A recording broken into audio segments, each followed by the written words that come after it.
할렐루야. 우리 사랑하는 우리 귀한 믿음의 식구들, 또 한 주간 평안하셨나요? 우리 2021년 구역공과 10과 교육을 또 함께 진행하도록 하겠습니다.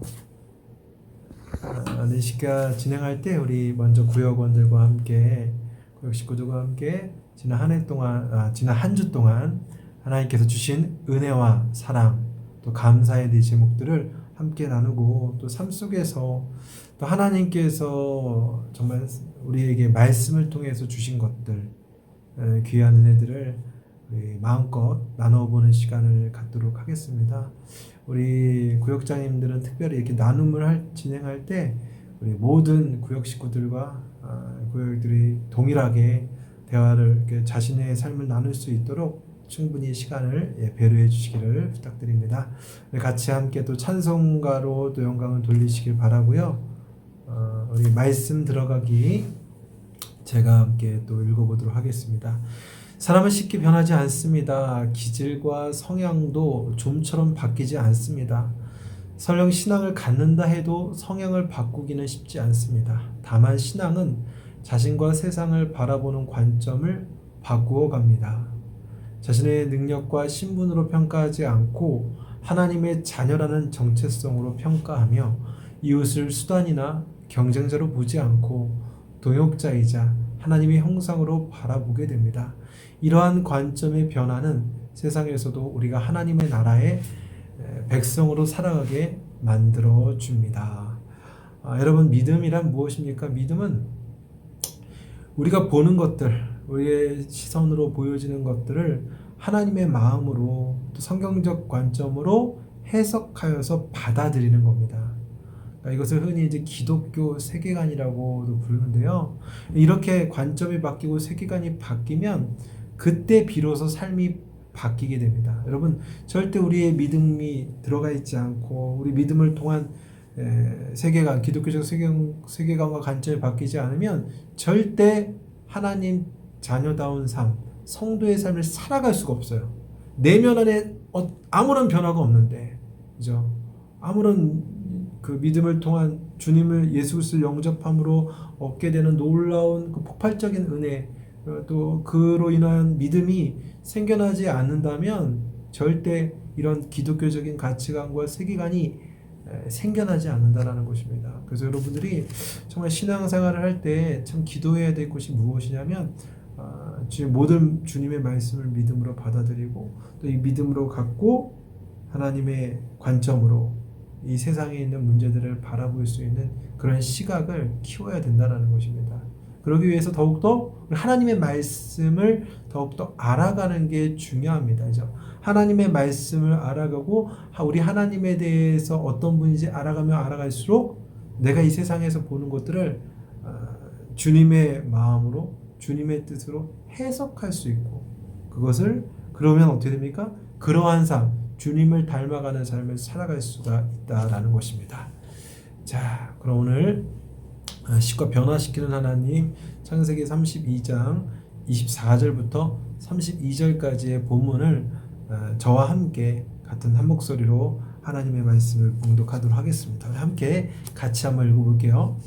야곱은 홀로 남았더니 어떤 사람이 날이 새도록 야곱과 씨름하다가 자기가 야곱을 이기지 못함을 보고 그가 야곱의 허벅지 관절을 치매 야곱의 허벅지 관절이 그 사람과 씨름할 때 어긋났더라. 그가 이르되 날이 새려하니 나로 가게 하라. 야곱이 이르되 당신이 내게 축복하지 아니하면 가게 하지 아니하겠나이다. 그 사람이 그에게 이르되 내 이름은 무엇이냐? 그가 이르되 야곱이니라. 그가 이르되 내 이름을 다시는 야곱이라 부를 것이 아니요 이스라엘이라 부를 것이니 이는 내가 하나님과 및 사람들과 겨루어 이겼음이니라. 야곱이 청하여 이르되 당신의 이름을 알려주소서. 그 사람이 이르되 어찌 내 이름을 묻느냐 하고 거기서 야곱에게 축복한지라. 그러므로 야곱이 그곳 이름을 브니엘이라 하였으니 그가 이르기를 내가 하나님과 대면하여 보았으나 내 생명이 보존되었다 함이더라. 그가 브니엘을 지날 때 해가 돋았고 그의 허벅다리로 말미암아 절었더라. 그 사람이 야곱의 허벅지 관절에 있는 둔부의 힘줄을 쳤으므로 이스라엘 사람들이 지금까지 허벅지 관절에 있는 둔부의 힘줄을 먹지 아니하더라. 아멘. 오늘은 이제 야곱에 대한 스토리인데요. 우리 야곱이 어떤 사람입니까? 야곱은 그 자신의 이름의 뜻 안에 어떤 사람인지를 내포하고 있어요. 이 야곱이라는 그 이름의 뜻은 발꿈치를 잡다라는 뜻이에요. 발꿈치. 사람의 발꿈치 있죠? 그 발꿈치를 잡다라는 의미를 갖고 있는데, 이 야곱은 이삭과 리브가 사이에서 태어난 쌍둥이입니다. 쌍둥이. 그래서 그의 형 에서, 그리고 야곱이 있고, 이 에서가 태어날 때 태안에서 이미 복중에서 야곱과 에서는 죄송합니다. 이 복중에서 이미 리브가의 복중 안에서 야곱과 에서가 다투었다라고 이제 성경에 표현되어 있는데, 그래서 이제 출생할 때도 이 야곱이 에서의 발꿈치, 형 에서의 발꿈치를 잡고 이렇게 태어났다라고 성경에 기록되어 있습니다. 또 이 둘은, 에서와 야곱은 기질적으로도 큰 차이가 있었어요. 에서는, 형 에서는 외향적이고 다혈질이에요. 그래서 이제 이삭이 굉장히 좋았죠. 그러니까 호걸 같은 스타일이었다라는 거죠. 이렇게 사냥을 하고 굉장히 남성다움을 갖고 있는 사람이었고, 반대로 야곱은 굉장히 조용하고 또 얌전하고 또 치밀한, 또 거기다가 또 내적으로 치밀한 성격을 갖고 있는, 그래서 이 에서와는 극반대의 성향을 갖고 있습니다. 이 리브가는 또 동생 야곱을 또 편애하죠. 그러니까 아버지는 에서를, 그리고 엄마 리브가는 야곱을. 항상 문제는 어디에서 비롯되냐면 편애에서 나옵니다. 그러니까 이미 부모 자체도 누굴 더 좋아하고 누굴 더 좀 덜 사랑하고, 여러분 이것이 그 아이들에게 큰 상처로 남을 수 있다라는 거예요. 그리고 그들이 그렇게 대립할 수 있게 된 것도 역시 그러한 잘못된 외사랑을 받았기 때문이라고도 볼 수 있다라는 것입니다. 어쨌든 이제 이 이삭과 에서와 야곱이 이제 커가면서, 이제 야곱은 이 형 에서가 갖고 있는 장자권을 갖고 싶었죠. 그래서 이 장자의 특권을 팥죽 한 그릇으로 얻게 되고, 또 에서가 받아야 될 그 축복, 아버지 이삭이 줄 축복을 야곱이 대신 가로채서 그 축복을 받게 됩니다. 그러니까 철저히 계산적이고, 발꿈치를 잡는 자라는 이름 뜻 그대로 자신의 손으로 모든 것을 움켜 잡아야만 기쁨을 얻는 그런 인물이 야곱이었다라는 것입니다. 철저한 인간적인 사람이죠. 내 손으로 붙잡고 내 손으로 얻게 될 거야 라는 그런 마음, 그런 삶을 살았던 이 야곱의 인생이 오늘 이 창세기 32장 이 야복강가에서의 사건, 하나님과의 천사와의 씨름 이후에 일어난 이 사건이 바로 야곱의 인생의 터닝 포인트, 180도로 완전히 변화되는 아주 놀라운 사건이 됩니다. 그래서 이때를 비롯하여서 이제 야곱은 하나님만 이제 의지하는 인생으로 바뀌게 되죠. 그래서 이러한 배경을 기억하시고 오늘 1번부터 4번까지 문제를 살펴보도록 할게요. 1번, 야곱은 어떤 사람과 씨름한 곳에서 누구를 대면하여 보았다고 하였습니까? 창세기 32장 30절입니다. 그러므로 야곱이 그곳 이름을 브니엘이라 하였으니 그가 이르기를 내가 하나님과 대면하여 보았으나 내 생명이 보존되었다 함이더라. 이 어떤 사람과 씨름을 했는데, 이제 그 씨름한 씨름을 했는데 씨름한 그 자체를 성경은 이제 야곱은 대면했다라고 표현하고 있어요. 하나님과 대면했다. 그러니까 하나님을 얼굴과 얼굴로 마주 보았다라는 표현으로 대면이라는 표현을 썼죠. 여러분, 죄인인 인간은 거룩하신 하나님을 직접 볼 수가 없어요.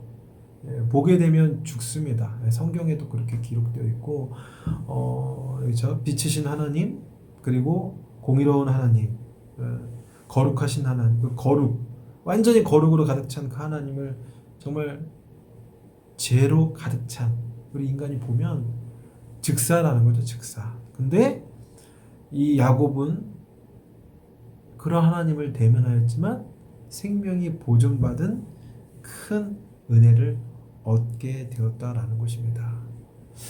왜 야곱은 이 어떤 사람, 즉 하나님과 하나님의 사자, 곧 하나님을 가리키는데 이 어떤 사람과 왜 하나님과 씨름하게 되었습니까? 그 이유는 무엇입니까? 아까도 그 서두에 간단하게 좀 설명했지만 이 형 에서가 마땅히 누려야 될 장자권과 그 축복권을 이 야곱이 모두 다 빼앗게 되죠. 자신의 손으로 움켜쥐게 됩니다.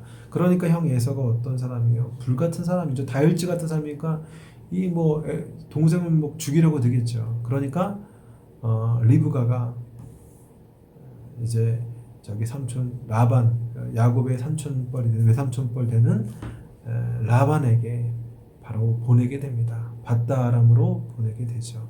그러니까 쉽게 얘기해서 도망간 거죠. 야곱은 도망을 갔다라는 것입니다. 그곳에서 20년이라는 세월을 보내게 됩니다. 그리고 이제 고향 가나안으로 다시 돌아오게 되죠. 야곱은 돌아오게 됩니다. 근데 그때 이 야곱이 가나안으로 돌아오는 그때 이제 이런 소식이 들려옵니다. 어떤 소식이 들려오느냐? 바로 에서가 400명의 사람을 끌고 야곱 자신에게로 오고 있다라는 전령을 받게 됩니다. 여러분, 누군가를 환영하기 위해서 400명이나 거느리고 올까요? 그렇지 않다라는 것이죠. 이 말은 어떤 의미를 담고 있습니까? 이 야곱을 죽이겠다라는 의미로 군사를 대동해서 오고 있다라는 것이죠. 그러니까 야곱이 이런 의미를 알았어요. 400인을 이끌고 형 에서가 400인을 이끌고 있고서 오고 있다라는 것은 나를 죽이겠다라는 의미로 이해했고 파악했고, 그래서 그냥 그런 상황 가운데 야곱이 할 수 있는 것이 없었다는 거죠. 피할 수도 없었고 그 속도, 군사를 이끌고 오는 그 형 에서를 피해 도망할 수도 없는 상황이었다라는 것입니다. 그러니까 더 이상 자신을 붙잡고 의지할 것이 하나도 없었던 겁니다. 자신의 인간적인 방법으로 해결해 보려고 해도, 붙잡아 보려고 해도 잡을 수 있는 것이 하나도 없었다라는 것입니다. 그때 야곱이 어떻게 했느냐면 홀로 남았더니, 오늘 24절에 보면 야곱은 홀로 남았다라고 얘기합니다.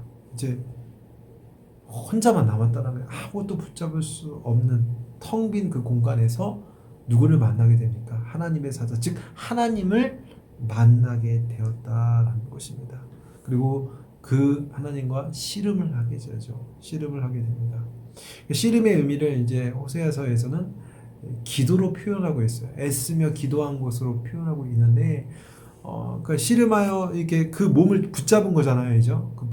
그 몸을 붙잡았다라는 것이 의미가, 이제는 자신의 힘으로 무언가를 해보겠다는 것이 아니라 하나님을 의지하고 하나님 붙잡고, 나의 능이 아니라 하나님을 붙잡고 나가겠다라는 신앙적 결단을 표현하고 있다라는 것입니다.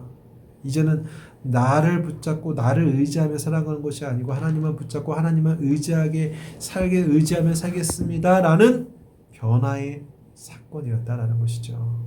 여러분, 우리 인생이 언제 변합니까?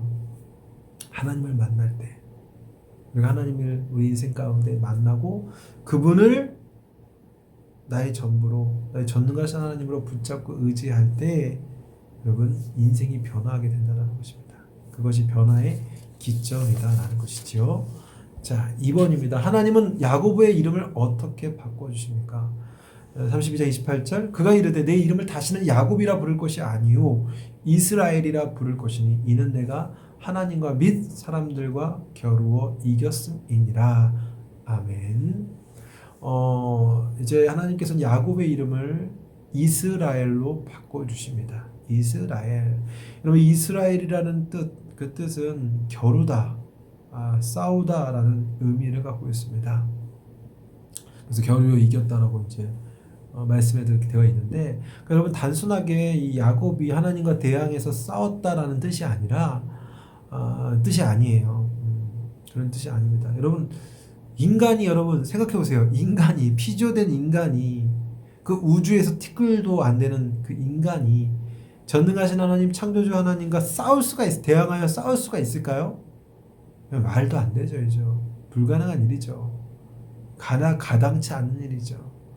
그래서 이 말의 의미는 그러니까 하나님과 싸워서 이겼다 이런 의미라기보다는 하나님과 더불어 이제 함께 싸우겠다라는 의미입니다.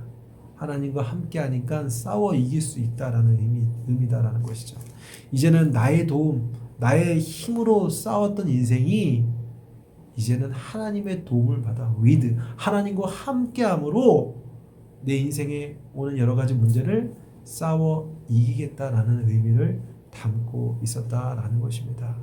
야곱은 지금 이 전의 시점까지 항상 자신의 계략과 꾀와 모략으로 혼자 싸우며 살았어요. 철저하게 나홀로 싸웠다라는 것입니다. 그러나 이제는 하나님과 더불어 싸우는 자가 되었다는 것입니다. 그래서 이스라엘이라는 이름을 받게 되었다라는 것입니다. 여러분, 하나님께서 이처럼 부름받은 자의 이름을 이렇게 바꿔 나가십니다. 그들의 이름을 바꾸시는 일들을 종종 보게 됩니다. 아브람도 아브라함으로 바꾸셨고, 또 시몬도 베드로라는 이름으로 우리 예수님께서 바꿔주셨다라는 것입니다. 우리도 이름이 바뀌었죠. 죄인인 우리의 이름이 의인으로 바뀌었고, 그죠? 사탄의 자녀였던, 죄인의 자녀였던 우리가 하나님의 자녀, 하나님의 백성이 되었고, 그리고 이제 우리는 그리스도인, 주님 그리스도를 닮은 사람, 그리스도인, 또 거룩한 백성, 거룩한 그 길을 걸어가는 성도라고 불린다라는 것입니다. 여러분, 이름이라는 것은 자신의 존재의 의미를 부여하고요, 정체성을 뜻하고 있습니다. 여러분, 하나님께서는 여러분들을 성도라고, 또 그리스도인이라고, 의인이라고 불러주고 있습니다. 또 사랑하는 자라고 불러주셨습니다. 그 부름에 합당한, 그 이름에 합당한 삶을 살아가는 우리 저와 여러분의 되기를 부탁드립니다. 3번입니다. 야곱은 하나님과 씨름한 장소를 무엇이라고 부릅니까? 창세기 32장 30절. 그러므로 야곱이 그곳 이름을 브니엘이라 하였으니 그가 이르기를 내가 하나님과 대면하여 보았으나 내 생명이 보존되었다 함이더라. 아멘. 예, 하나님께서 이제 그 야곱과 씨름한 그 장소를 브니엘이라고 했는데, 그 브니엘이 바로 하나님과 대면했다라는 뜻을 갖고 있다라는 것입니다. 그러니까 원래 지금 이 야복 강가의 장소는 철저히 고독이죠. 아무것도 없는, 이미 자신 처자식도 이렇게 다 보낸 상태였잖아요. 이제 혹시 혹여나 에서의 마음을 좀 누그러뜨리게 하려고 해서 가축과 소와 양을 이렇게 또 자신의 식소를 다 보냈다라는 거죠. 이것도 인간적인 꾀였다라는 것이죠. 그리고 홀로 남은 그 상황에 있는 야곱의 상태가 어땠을까요? 두려움, 죽음이라는 두려움. 내가 이전에 형의 것을 빼앗아서 결국 이런 식으로 끝나게 되는구나 라는 큰 두려움과 공포의 장소가 이 야복 강가였는데, 이제는 하나님을 만나게 되므로 그분과 씨름함을 통해서 그런 상황과 생각이 완전히 바뀌어서 이제는 하나님의 임재로 가득 찬 장소, 즉 브니엘이 되었다라는 것입니다. 여러분, 그렇습니다. 아무리 절망적인 자리, 불행한 자리라고 할지라도, 그런 환경과 상황일지라도 하나님이 함께하는 곳, 하나님이 함께하는 곳은 어디나 복되다라는 사실을 기억하시길 바랍니다. 시편 23편에 보면 다윗은 이렇게 고백하죠. 어떻게 고백합니까? 내가 사망의 음침한 골짜기에 다닐지라도 해를 입을 것을 두려워하지 않을 것은 주께서 나와 함께 하심이라. 하나님이 나와 함께 하시기 때문에 나는 지금 사망의 음침한 골짜기 가운데 있다 할지라도 나는 두렵지 않습니다. 하나님과 함께 하니까 두렵지가 않아요 라고 고백했다라는 것입니다. 우리 하박국 선지자도 그런 고백을 했어요. 무화과 나무가 무성치도 못하고 포도나무 열매도 없고 감람나무에 소출도 없고 또 밭에도 먹을 것이 없고 우리의 양이 없고 외양간에 송아지가 없어도 난 여호와로 인하여 난 여호와로 말미암아 즐거워하고 기뻐한다라는 고백을 했다라는 것입니다. 환경과 상황이 관련 없이 하나님이 함께하는 것이 나의 기쁨이요 전부입니다 라고 고백했다라는 것입니다.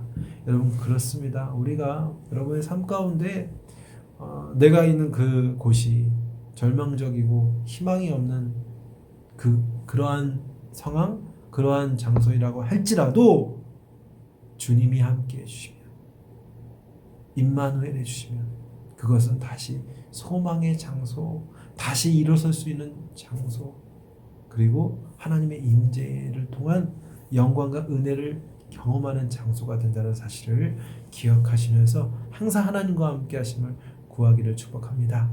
4번입니다. 야곱은 정확히 어느 부위를 다쳤다고 말씀합니까? 창세기 32장 32절 그 사람이 야곱의 허벅지 관절에 있는 둔부의 힘줄을 쳤으므로 이스라엘 사람들이 지금까지 허벅지 관절에 있는 둔부의 힘줄을 먹지 아니하더라. 예. 이 하나님 야곱이 이제 하나님과의 씨름한 이후에 그의 뭐 이전 개역 한글판은 이제 환골뼈라고도 되어 있는데 허벅지 관절에 있는 그 힘줄을 이제 완전히 어긋나게 되었다라는 것이죠. 그래서 이제 하나님과의 씨름 이후에 야곱은 어떻게 됐냐면 절뚝거리면서 살았어요. 한쪽 관절이 이제 완전히 상하게 되니까 이게 정상적으로 걸을 수가 없는 거죠. 그래서 평생 절뚝거리며 살았다는 것입니다. 이것이 갖고 있는 의미는 무엇이냐면 이제 야곱의 옛사람, 그러니까 자신의 힘으로 내 두 다리로 살겠다는 그런 옛사람, 야곱의 죄악된 옛사람이 전부 다 죽었다라는 의미를 갖고 있고요. 또 하나는 야곱이 이제 사도 바울처럼, 사도 바울이 항상 예수의 흔적, 내가 예수의 흔적이 있다라고 이렇게 자랑하잖아요. 바로 하나님의 야곱은 이제 이 허벅지 관절에 있는 힘줄을 다치는 것을 통해서 하나님이 베푸신 은혜의 흔적을 가진 자가 되었다라는 거예요. 은혜의 흔적. 그래서 이제는 야곱 자신으로 사는 것이 아니라 하나님의 은혜와 하나님의 인도하심으로 살아가는 자가 되었다라는 것을 지금 의미하고 있다라는 것입니다. 야곱이 다친 것을 통해서 이러한 의미를 부여하고 있다는 것이죠. 거룩한 훈장이자 거룩한 흔적이었다라는 것입니다. 그래서 그런 나의 자신의 절뚝거림을 통해서 이것이 나에게 장애가 아니라 자신의 정체성, 그래, 하나님을 의지할 때만이 내가 바르게 살 수 있구나. 하나님만 붙잡아야겠구나. 내가 더 이상 세상을 붙잡고 살면 안 되겠구나 라는 것을 깨닫게 되는 은혜의 흔적이 되었다라는 것이죠. 여러분들에게 이런 은혜의 흔적이 있습니까? 우리에게도 뭐 겉으로 다 드러나는 흔적도 있을 수 있어요. 그러나 우리 내면에는 동일한 하나님이 베풀어 주신 은혜의 흔적이 있습니다. 바로 우리 내면 안에 계시는 성령님, 우리 그리스도를 영접한 자에게 누구에게나 오시는 성령 하나님, 그분이 바로 우리 안에 계심을 통해서 성령께서 인을 쳐주시고 도장 꽝, 구원받은 백성으로 꽝 찍어주시고 우리가 하나님의 백성으로 그리스도인으로 의인으로 거룩한 백성으로 살아갈 수 있게끔 확실하게 보증해 주시고 인도해 주신다라는 것입니다. 성령의 우리 안에 성령의 흔적이, 성령이 함께하는 은혜의 흔적이 있다라는 사실을 여러분들 항상 기억하시면서 살아가시기를 부탁드립니다. 자, 우리 나눔과 적용입니다. 나의 삶의 야곱처럼 하나님만 의지하게 되는 삶의 변화가 나타나게 될 때는 언제입니까? 여러분, 그렇죠. 여러분의 인생의 터닝 포인트가 된 180도로 내가 세상의 사람이었는데 이제는 그래도 하나님의 은혜로 말미암아 내가 하나님의 백성으로 살게 되었던 그런 결정적인 순간이 혹시 있다면 우리 구역 식구들과 함께 나눠보는 시간을 갖도록 하겠고요. 또 함께 기도하실 때는 우리의 마음이 예수님을 닮도록 기도하시고 우리 서로의 기도 제목과 또 교회 지역 나라를 위해 기도해 주시고 특별히 월요일부터 이제 3월 8일부터 4월 첫 주 금요일까지 20일간 우리 교회 20 비전 특세가 있습니다. 여러분 꼭 현장이 아니더라도 영상을 통해 온라인을 통해서 참여할 수 있으니까 꼭 참석하셔서 20일간 정말 뜻을 정하셔서 우리 자녀를 위해 정말 간절한 마음으로 기도할 수 있는 귀한 한 달의 시간이 되기를 축복합니다. 여러분 최근에 이제 9인까지는 모임이 허락이 되었다라고 합니다. 그래서 여러분들이 조금 어려울 수도 있긴 하지만 조금씩 이제 마스크를 딱 철저하게 쓰고 또 소규모로라도 이렇게 조금씩 매주는 힘들겠지만 매주 이제 온라인으로 영상 시스코로도 진행하지만 조금씩 혹시 넓은 곳이 있다면 그곳에서 이렇게 모여서 우리 구역 모임을 또 한 번 정도는 하시고 이게 점점 괜찮아지면 우리가 이제 마스크를 쓰고서도 구역 모임 같이 이렇게 만나서 진행할 수 있었으면 좋겠습니다. 그렇게 이제 점차 진행되도록 또 위에서 기도하고 또 그렇게 되기를 바랍니다. 우리 또 한 주간도 믿음 안에서 살아가시기를 바라고요. 우리 구역장님들, 우리 구역원들과 함께 늘 서로의 기도 제목을 묻고 또 기도에 힘쓰고 또 믿음 안에서 교제할 수 있던 여러 가지 방향을 한번 생각해 봐서 우리가 이렇게 자주 이렇게 만날 수가 없는 상황이지만 영상으로밖에 볼 수 없는 상황이지만 정말 우리의 마음이 그게 이어질 수 있는 그런 방법을 생각하면서 우리 또 한 주간도 믿음 안에서 승리하시기를 부탁드립니다. 수고하셨고 또 한 주간도 주 안에서 승리하길 바랍니다. 샬롬으로 인사하겠습니다. 샬롬. 다음 주에 뵙겠습니다.